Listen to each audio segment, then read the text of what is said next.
Swastiastu. Salam Nusantara.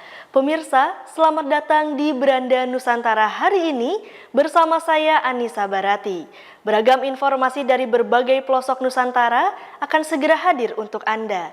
Sebelumnya, silakan follow dan subscribe semua sosial media kami dengan nama akun Jawa Pos TV Bali untuk informasi menarik lainnya. Disiarkan dari studio Jawa Pos TV Bali, inilah Beranda Nusantara.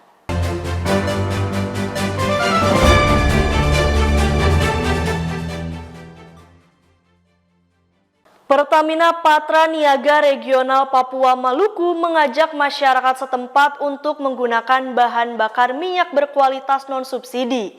Untuk itu, Pertamina menurunkan harga BBM jenis Pertamax menjadi Rp12.800 per liter dari sebelumnya Rp13.550 per liter pada momen peringatan Hari Lahir Pancasila.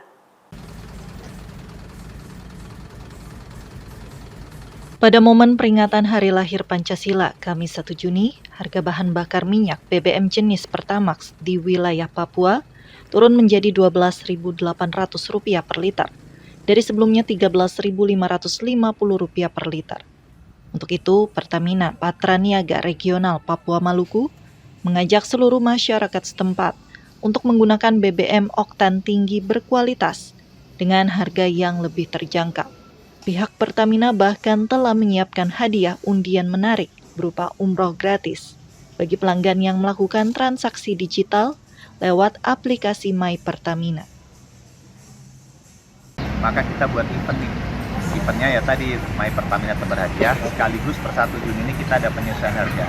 Harga Pertamaxnya turun dari Rp13.550 per liter, tinggal sekarang Rp12.800 per liter.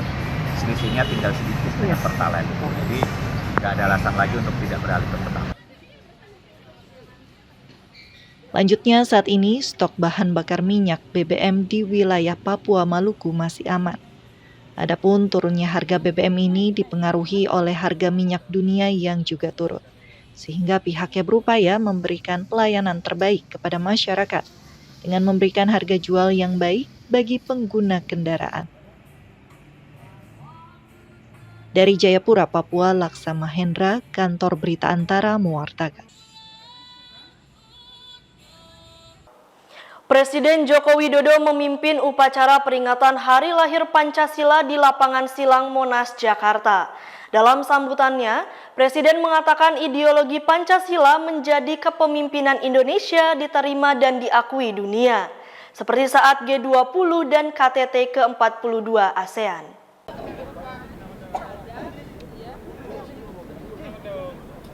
Presiden Joko Widodo mengatakan keberhasilan Indonesia dalam presidensi G20 dan konferensi tingkat tinggi ke-42 ASEAN menjadi bukti nyata bahwa ideologi Pancasila yang dianut oleh bangsa Indonesia juga relevan untuk dunia. Pernyataan tersebut disampaikan Presiden Jokowi saat memimpin upacara peringatan Hari Lahir Pancasila di Lapangan Silang Monas, Jakarta, Kamis 1 Juni. Untuk itu, Kepala Negara meminta agar seluruh masyarakat Indonesia memegang teguh ideologi Pancasila agar kemajuan bangsa kian kokoh. Ideologi Pancasila membuat kepemimpinan Indonesia diterima dan diakui dunia. Presidensi G20 yang telah sukses dilaksanakan, keketuaan ASEAN tahun ini merupakan bukti nyata bahwa Pancasila bukan hanya utama untuk Indonesia, tetapi juga sangat relevan untuk dunia. Dalam kegiatan tersebut, Presiden Joko Widodo juga mengajak seluruh masyarakat untuk tegas memerangi terorisme, menolak keras politisasi identitas dan agama, dan menyambut pemilu 2024 dengan kedewasaan, dengan memegang teguh nilai-nilai Pancasila. Dari Jakarta, Afra Augesti, Rio Faisal, Kantor Berita Antara mewartakan. Divisi Humas Polri mengadakan dialog publik terkait kemerdekaan pers dan perlindungan jurnalis di Hotel Grandika, Jakarta. Dialog tersebut melibatkan para jurnalis Dewan Pers, organisasi wartawan di Indonesia, hingga para akademisi. Tidak dalam posisi nyaman, gitu. Bisa ada ketakutan. Divisi Humas Mabes Polri menggelar dialog publik tentang kemerdekaan pers dan perlindungan jurnalis. Dialog yang dihadiri jurnalis, Dewan Pers hingga organisasi wartawan di Indonesia tersebut menyoroti berbagai isu keamanan para jurnalis dalam menjalankan tugas termasuk isu kemerdekaan pers. Menurut Ketua Komisi Hubungan Antar Lembaga dan Luar Negeri Dewan Pers, Totok Suryanto, ancaman terbaru kemerdekaan pers adalah pelemahan idealisme. Insan pers diharapkan senantiasa independen dan memberikan informasi yang berimbang kepada masyarakat. Ia juga memberikan atensi khusus agar sebisa mungkin mencegah terjadinya tindak kekerasan terhadap para jurnalis yang menjalankan tugas, serta mengajak semua kalangan untuk mendukung kerja pers. Kemerdekaan pers ini adalah satu kebutuhan masyarakat, kebutuhan kita semua. Karena itu semua pihak, baik itu masyarakat, kepolisian, TNI, Polri, dan siapapun, harus ikut menjaga ini. Karena dengan pers yang merdeka, maka yang diuntungkan adalah kepentingan publik. Kombes Pol Basuki Effendi, analis kebijakan Madya Pidum Bareskrim Polri, menyebut Polri akan senantiasa memberikan perlindungan kepada insan pers sesuai dengan perundang-undangan yang berlaku. Perlindungan terhadap jurnalis dan kemerdekaan pers itu kami selalu akan kawal, bahwa serangan-serangan terhadap jurnalis akan kita tindak lanjuti dengan melakukan penyelidikan dan penyidikan. Bareskrim Polri mengakui adanya nota kesepahaman antara Dewan Pers dan Polri jika ada kasus menyangkut penyalahgunaan etika pers dalam menjalankan tugas. Dari Jakarta, Anggah, Kantor Berita Antara, mewartakan. Menteri Sosial Tri Risma hari ini menyerahkan bantuan pemberdayaan bagi warga Kabupaten Asmat, Papua Selatan. Penyerahan bantuan ini sebagai wujud dan bukti hadirnya pemerintah dalam mendongkrak roda perekonomian di pelosok guna menekan angka kemiskinan.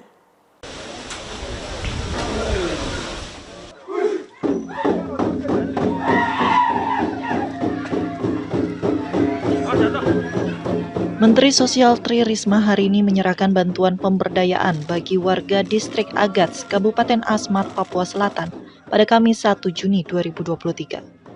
Bantuan yang diserahkan berupa 27 unit kapal, perlengkapan sekolah untuk anak, bibit ternak babi juga lele, serta penerangan jalan umum tenaga surya. Mensos mengatakan penyerahan bantuan ini sebagai wujud dan bukti hadirnya pemerintah mendongkrak roda perekonomian di pedesaan juga pelosok Indonesia guna menekan angka kemiskinan. Melalui bantuan pemberdayaan ini, Mensos berharap dapat mendorong mobilitas masyarakat setempat dalam melakukan mata pencaharian.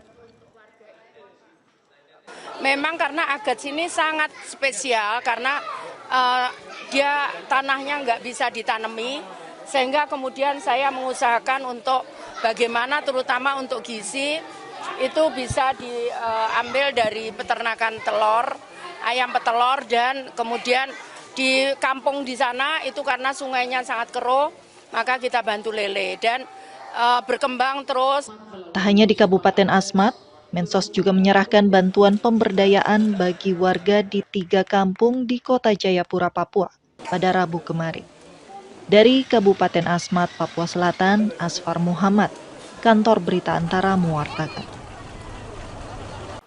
Rumah aspirasi relawan pemenangan Ganjar Pranowo pada pemilihan Presiden 2024 yang berada di Menteng, Jakarta Pusat. Ganjar berpesan agar rumah relawan tersebut bisa digunakan sebagai pemersatu. Bakal calon Presiden 2024 dari Partai Demokrasi Indonesia Perjuangan PDIP Ganjar Pranowo meresmikan rumah aspirasi relawan pemenangan Pilpres 2024 di Menteng, Jakarta Pusat pada Kamis 1 Juni.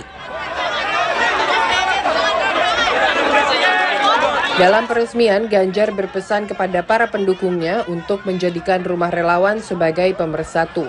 Ia juga memperingatkan relawan agar tak menyebarkan hoaks hingga sara. Dia juga menekankan pentingnya kolaborasi antar partai dan relawan demi mencapai kemenangan pada kontestasi 2024 mendatang. Sekretariat Tim Koordinasi Relawan Pemenangan Pilpres 2024 telah diresmikan. Dan sekali lagi, rumah inilah yang akan kita jadikan sebagai bentuk pemersatu seperti tadi Pak Mardiono sampaikan, dan insya Allah kita bisa lakukan itu. Mari kita jemput kemenangan dengan elegan, dengan penuh adab, dan kita tunjukkan demokratisasi yang ada di Indonesia itu hebat. Selain relawan yang menyambut sang bakal calon presiden 2024 Ganjar Pranowo secara meriah, dalam kegiatan ini turut hadir pula para partai koalisi pendukung Ganjar, yakni P3 hingga Partai Hanura. Dari Jakarta, Putri Hanifa, Arya Sindiara, Kantor Berita Antara, mewartakan. Pemirsa, tetaplah bersama kami di Beranda Nusantara, karena berbagai informasi menarik lainnya akan hadir sesaat lagi.